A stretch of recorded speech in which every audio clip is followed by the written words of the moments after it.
Welcome or welcome back. I am Lisa and I focus on plus size fashion and beauty. And today we're focusing on the 2026 trends. Yes, we're covering trends. Let's talk about the 2026 trends, not in a fantasy way. I'm breaking down what designers are signaling and how they actually translate to real life because trends don't mean obligation, they just mean access. There's more of it. And that's why most fashion starts with trends. So you take what fits your style and you leave the rest behind. Now, the vibe in the trend is stepping away from quiet minimalism. This year isn't about playing it safe or blending in, it's about intentional maximalism. No chaos, not costumes, but it's a personality packed pieces that show presence, confidence, and power.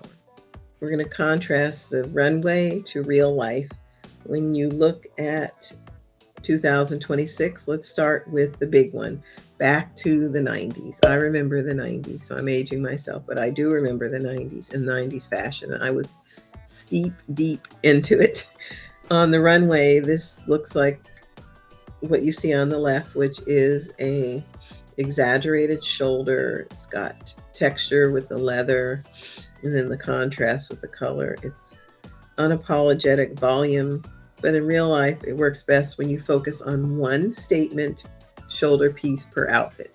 Like here, she's focusing on a full suit with a funnel neck jacket, or you can think about a cropped bomber, anchor volumes with column skirts as an example. She even has a statement earring on in the right, the real life example. That's one way that you can wear. Now, when we think about the next trend, it's more of a sports mode, elevated tech. So this is sporty but polished.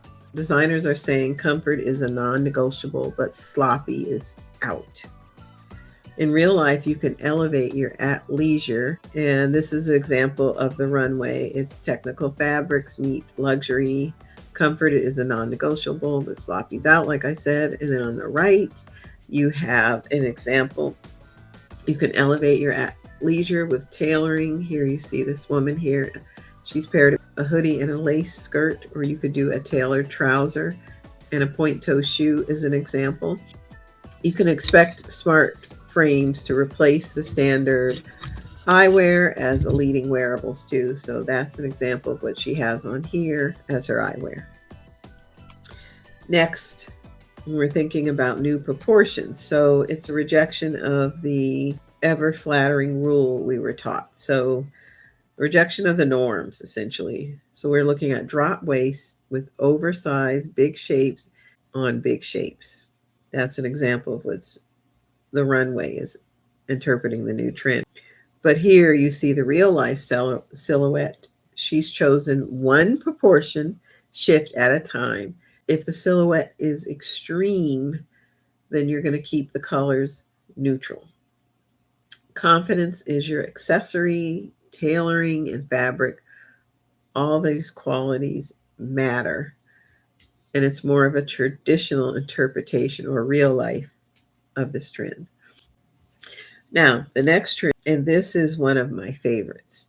It's the jacket is doing the heavy lifting now. So instead of a full suit, then you can think denim plus a statement jacket.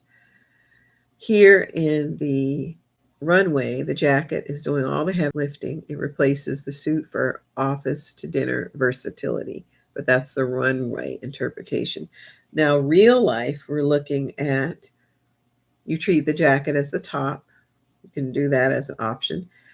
Denim is shifting away from ultra baggy to straight, more cigarette type of denim or boot cut styles. You can also look for a palette to be more neutral to do the real life version of this, and vintage satchels and so forth to ground the look.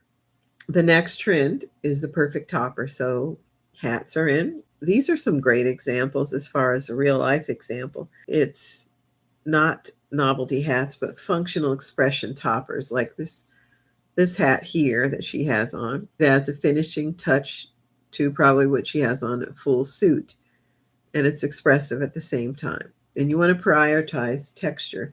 So there's several different textures of hats that are trending, but this is a good example of a real life. And then the micro trend could be the Dolly debut, which is lace and crochet details added elegance to bomber jackets and accessories, as you see in this example here. Then the color story. So colors that are trending are cobalt blue, tomato red, teal, and lime. And honestly, I like all of those colors. I'm not a color blocking type of gal. I don't know how to do that well. That's why.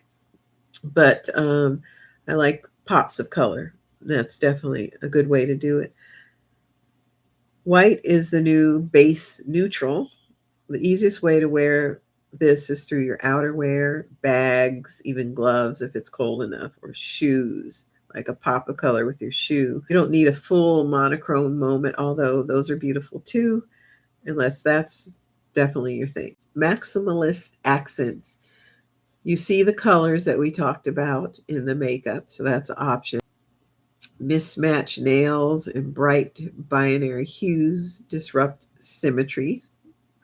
Jewelry takes a cue from beetles, dragonfly, organic shapes, so that's interesting. And the brooches are really in now, so those are really be cute for that on accent on a jacket or a shirt. Fragrance becomes layered and a custom accessory. I think that's been going on. Now, in this example, when we look at jeans, beauty and details, maximalist accents. So beauty is leaning towards maximalism. So the reality check is you'll see less of the ultra, and I talked about that in a previous video, ultra baggy denim, micro bags as everyday bags. So micro bags out, ultra like huge baggy jeans out, trend owning sunglasses, in other words, sunglasses that are very trendy, almost runway style, not real wearable for every day. What's rising though in the trends are cigarette or boot cut jeans. Now, I love a flare jean on me. I really learned to appreciate that. So that's a great one too. And there's some comfortable ones.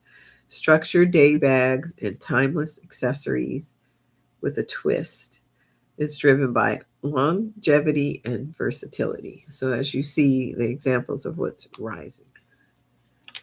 2026 isn't about chasing every micro trend. No, no, no. You've talked about that. Trends are not the worst. Most fashion is created with a trend. It's about the strong silhouette, intentional ease, and personality forward styling. Remember that. Trend signal availability so you can choose, but there's obviously more of it. So since there's more of it, if there's something in this trend that you like, take advantage of it, because there's obviously much easier to get. It's not an obligation though. If you don't like any of these trends, leave it behind. Wear what makes you feel powerful, and whatever else your words are for you. Beautiful, attractive, whatever it is. Wear what makes you feel that way. Because getting dressed and being dressed should evoke a feeling. Out of these trends, which of these resonates with you on the real side, maybe even the runway side? Maybe you're a complete maximalist. Let me know in the comments below. I will see you in the next one. Bye.